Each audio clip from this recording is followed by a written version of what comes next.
Hi guys, and welcome back to the channel. I think when anyone starts their journey or their pathway into crypto, I think everyone asks the same question, and that question is essentially what is crypto and what is Bitcoin. So I thought I would just play this video for you guys because we all need a reminder, and there are people who are sort of beginners in the crypto industry and space that don't necessarily know what it is and how powerful and good it is and the future it holds and how it's going to sort of escalate how we look at finance in the future. It's all changing. This video here, in my opinion, is one of the best explanations you will ever hear about what is Bitcoin. Have a listen. Yeah, it's really good stuff. It's on point, and it's just like a reminder to all of us in a way what it actually is, because we sort of overlook it and with how many different cryptos there are now.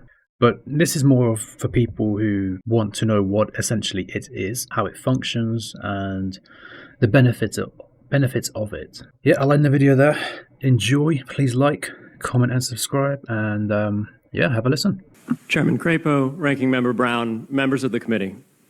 Thank you for the opportunity to speak with you today. My name is Peter Van Valkenburgh, and I'm the Director of Research at Coin Center, an independent nonprofit focused on the public policy issues affecting cryptocurrency and public blockchain networks. What is Bitcoin?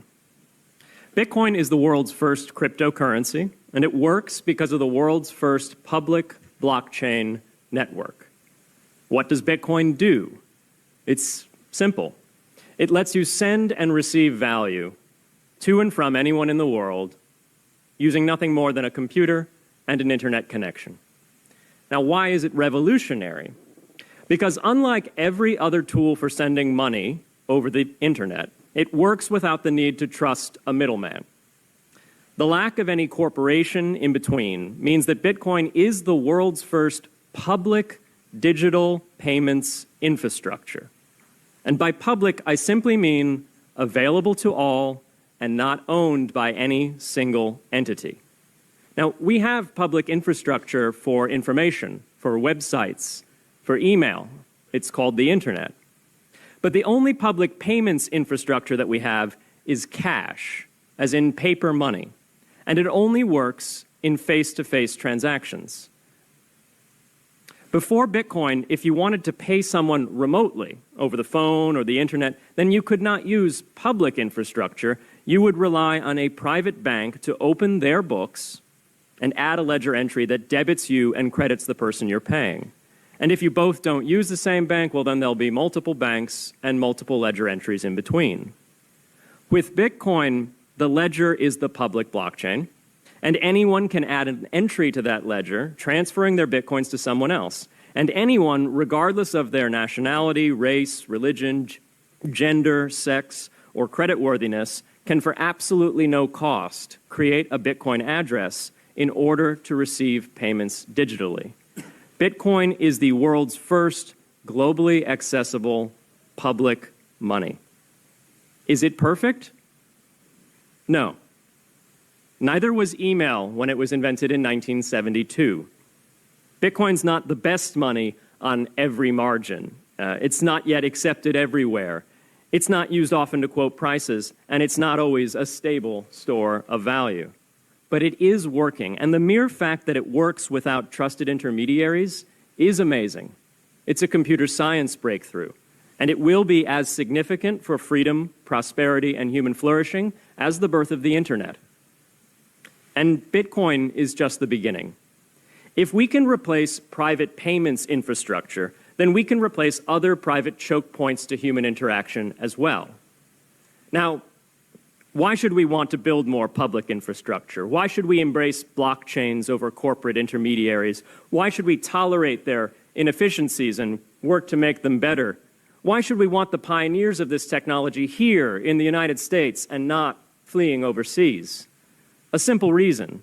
Because the corporate intermediaries providing today's critical but privately owned infrastructure are becoming fewer, larger, and more powerful, and their failures are increasingly grave. So roughly half of all Americans, 143 million people, had their Social Security numbers exposed to hackers because of a breach at Equifax. The SWIFT network has relayed hundreds of millions of dollars in fraudulent transactions because of hacked member banks in Bangladesh, Vietnam, Ecuador, and Russia. The FBI suspects now that the largest of these hacks was perpetrated by North Korea. Corrupt, low-level employees at an Indian bank, Punjab National, were able to fraudulently certify SWIFT messages stealing $1.8 billion. It's the largest electronic bank robbery in history. In fact, it's the largest bank robbery in history. In October 2016, an estimated 1.2 million internet-connected devices were hacked and turned into a botnet that for several hours made prominent websites unavailable across Europe and North America, including CNN and Fox News, the New York Times, and the Wall Street Journal. Increasingly, physical machines are being connected to the internet to augment their capabilities. They're wired through servers that are owned and maintained by private and trusted intermediaries, the so-called Internet of Things. Pacemakers from St. Jude's Hospital have been hacked. Baby monitors from TrendNet have been hacked. And Jeeps from Jeep have been hacked to the point where they can be remotely commandeered and driven off the road. Now, those vulnerabilities are inescapable in systems that have single points of failure. It doesn't matter if the point of failure is a corporation or if it's a government. There shouldn't be a single point of failure. Similar choke points existed before the internet. If you wanted to deliver a message, you'd have to go through one of 3 television broadcasters or a handful of newspapers. Private corporations are essential, but no critical infrastructure should rely on 1 or 2. The internet removed single points of failure in communications infrastructure and ushered in a wave of competition among new media corporations building on top of its public rails. Blockchains can similarly disintermediate critical payments and IoT infrastructure. The technology is not yet ready to answer all of those questions today, but it is our best hope. And as with the internet in the 1990s, we need a light-touch, pro-innovation policy to ensure that these innovations flourish in America for the benefit and security of all Americans.